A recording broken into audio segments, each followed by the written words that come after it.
Marriage is equal to motherhood అనేది మనం definition ఇచ్చేసాం. Motherhood is equal to 100% child's responsibility నేను కాదని చెప్పను, ఎందుకంటే ఒక తల్లి అర్థం చేసుకున్నట్టు బిడ్డను ఎవరు అర్థం చేసుకోలేరు.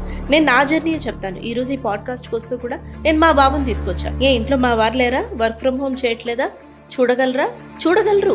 కాకపోతే ఎక్కడో ఒక ఆవేదన, ఆ మదర్ గిల్ట్. అరే 1:00 అంటే నేను 2 లోపలైనా వాడికి అన్నం పెడతా.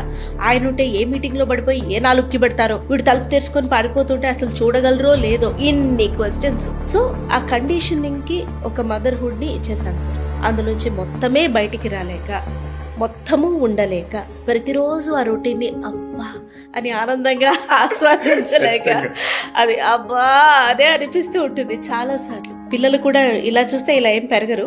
నేను కామెడీగా నా వీడియోస్ లో ఈ మాట చెప్తుంటాను. ప్రతిరోజు వాళ్ళని పెంచడంలో ఎన్నో ఛాలెంజెస్.